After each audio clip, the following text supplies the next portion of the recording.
네, 안녕하세요. 본격 공부자극 팟캐스트 서울대는 어떻게 공부하는가 한지우입니다.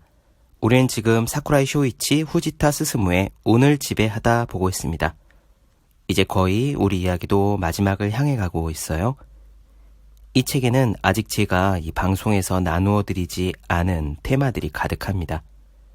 좋은 운을 끌어당기는 구체적인 매뉴얼 같은 것은 아니지만 뭔가 운이 뛰어난 사람이 갖는 마음가짐, 애티튜드 같은 것을 엿볼 수 있어서 좋아요. 관심 있으신 분들은 이 방송의 다른 모든 책의 경우와 마찬가지로 직접 사서 읽어보시기를 권합니다. 아무튼 운을 지배하는 방법에 대해 읽으면서 제가 이미 그렇게 생각하고 있는 부분도 있고 이건 미처 생각하지 못했는데 같은 부분도 있습니다. 특히 오늘 나누어 드린 부분이 그래요. 오늘은 두 가지 이야기를 이어서 드릴 겁니다. 억지로 긍정적인 마음을 내려고 할 필요가 없다. 그리고 지금까지 해온 노력에 집착하지 마라입니다. 부연 설명을 조금만 해보죠. 긍정적인 마음이 성공의 기본이라는 말은 상식이나 마찬가지입니다. 문제는 지금 마음이 부정적인 상태고 먹구름이 확 끼어 있는데 이러면 큰일인데 빨리 긍정 모드가 되어야 하는데 라고 조급증이 들면서 억지로 긍정을 끌어올리려 하는 분들입니다. 이건 잘못이에요. 자연스럽지가 않거든요. 긍정과 부정은 딱 듣기에는 긍정이 부정보다 나아 보이지만 사실 어떤 상황이든 괜찮다. 지금 그대로 있는 이대로 나는 존재한다라는 자제의 상태가 더 고차원적인 모드입니다. 저자들도 같은 이야기를 해요. 억지로 긍정에 집착하지 말고 지금 이대로를 보아라. 또 한 가지. 노력에 집착하지 말라는 건요. 꼼꼼하게 읽어보면 이만큼 노력했으니까 성과가 나는 게 당연해 라는 식의 사고방식을 갖지 말라는 겁니다. 지나온 노력을 되돌아보며 감상에 젖으면 아무래도 해이해지기가 쉽지요. 더군다나 성과가 안 난다고 답답해하면 조바심까지 올라옵니다. 저자들이 말하는 건 그런 내용이에요. 오늘 이야기 직접 들어보시죠. 바로 시작하겠습니다.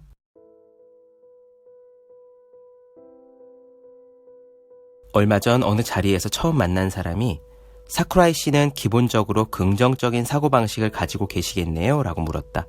그는 나를 잘 몰랐기 때문에 그 자리에 있던 다른 사람이 20년간 패배한 적이 없는 승부사라고 가르쳐준 모양이다.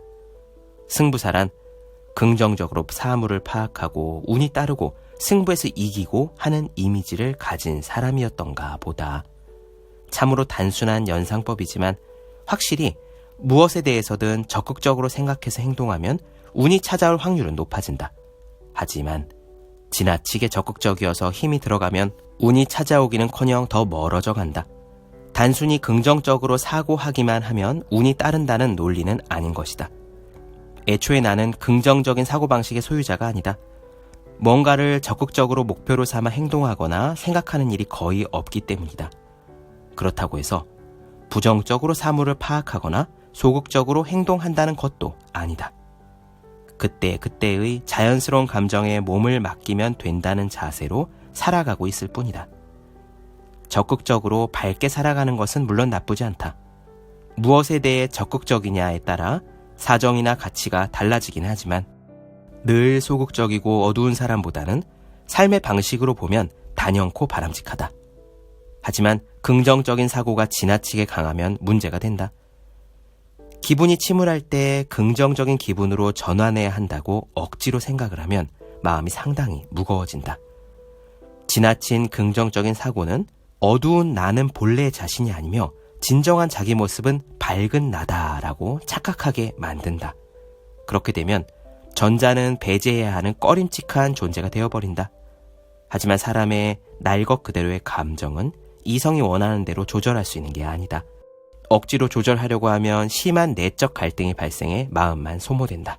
끊임없이 지나치게 강한 긍정적 사고방식을 가지고 사는 것은 하늘은 매일 화창하게 개 있어야만 한다라고 요구하는 것과 같다. 하지만 실제로 맑은 날만 이어지지는 않지 않는가. 비가 오는 날이 있으면 구름 낀 흐린 날이나 눈이 오는 날도 있다. 맑게 개서 밝은 때가 있으면 폭풍이 거칠게 불어대는 때도 있다. 이처럼 날씨와 마찬가지로 마음도 시시각각으로 변한다. 그 자연스러운 변화를 있는 그대로 받아들이는 것이 마음에 부담을 주지 않는 삶의 방식이다. 긍정적인 사고를 유지하도록 늘 신경 쓰면 사실 성숙한 사람으로 성장하기 어렵다. 괴롭거나 슬플 때 긍정적인 사고를 한다며 억지로 밝게 행동하려는 것은 꺼림칙한 현실로부터 눈을 돌리는 도피기 때문이다. 마음의 성장은 자신의 나약하거나 그릇된 부분을 정면으로 마주할 때 이루어진다. 좋은 부분, 보탬이 되는 부분만 중요하게 여긴다고 성장하는 것이 아니다. 기분이 침울할 때는 그 침울한 기분 그대로 자신의 부족한 면을 가감없이 바라보아야 한 사람의 인간적인 성장으로 이어진다. 이번에는 노력에 집착하면 성장이 멈춘다라는 이야기를 조금 더 해보자. 피나는 노력을 거듭해서 상을 거머쥐는 사람들이 있다. 올림픽에서 금메달을 따거나 예술 관련 콩쿠르에서 최우상을 받는 등의 노력이다. 이런 광경은 보는 사람을 감동시킨다. 하지만 메달을 따거나 상을 받은 사람이 그 사람 자신이 지나치게 스스로에게 감동하면 그 사람의 성장은 거기서 멈출 위험이 있다. 높은 레벨을 유지하며 더욱더 위로 올라가려고 한다면 그때까지의 노력에 집착하지 않으려는 마음가짐을 가져야 한다. 이전까지 굉장한 노력을 해왔다고 자랑스럽게 내보이는 훈장으로 삼아서는 안 된다는 거다. 자신의 내면에 쌓아온 노력을 과대평가하게 되면 점차 이만큼이나 노력했으니 이제는 메달이나 상을 받는 게 당연하다라는 자만심이 생길지도 모른다. 따라서 자신이 해온 노력이 아무리 굉장해도 그 노력에 마음을 집착해서는 안 된다. 노력에 지나치게 사로잡히지 않기 위해서는 주위 사람에게 감사하는 마음가짐이 중요하다. 그만큼 노력할 수 있었던 것은 혼자만의 힘이 아니라 환경이나 주위 사람들 덕분이라고 생각하자. 노력을 믿고 목표까지 도달했더라도 그 시점에서 노력은 이미 과거의 것이며 믿을 수 있는 대상이 아니라는 사실을 깨달아야 한다. 예전에 한 탁구 올림픽 여자 국가대표 선수가 마음을 다스리는 법의 조언을 구하려고 찾아온 적이 있다. 그녀는 연습량에 있어서는 누구한테도 지지 않아. 이만큼 연습했으니 이제 성과가 더 나와야 해 라는 생각을 가지고 있었다. 그러나 힘들게 연습했으니 그에 걸맞은 성과가 나와야 한다고 믿는 것은 상당히 일방적인 생각이다. 그래서 그녀에게 그런 사고방식은 스토커나 다름없습니다. 자기 생각만 하지 말고 탁구로부터 좀 더 사랑받을 수 있도록 해야지요 라고 말해 주었다. 자신이 쌓아온 노력에 오히려 발목을 잡혀서는 안 된다. 만약 거듭 쌓아온 노력으로 좋은 운의 흐름을 만들었다면 그 다음번에는 그때까지의 노력을 버리는 단호한 자세가 필요하다.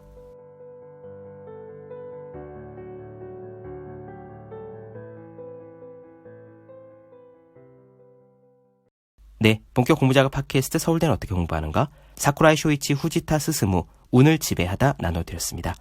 더 많은 이야기가 궁금하신 분들은 제 유튜브 채널 제우의 서재, 네이버 블로그 생의 즐거운 편지, 카카오 브런치 한제우 브런치, 인스타그램에서 해시태그 제우의 서재 검색해주시면 좋겠습니다.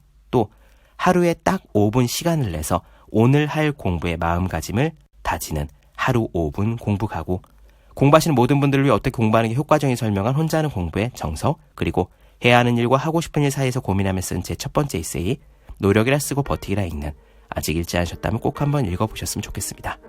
그럼 오늘 여기까지 할게요. 전 다음 시간에 뵙겠습니다. 여러분 모두 열심히 공부하십시오. 저도 열심히 하겠습니다.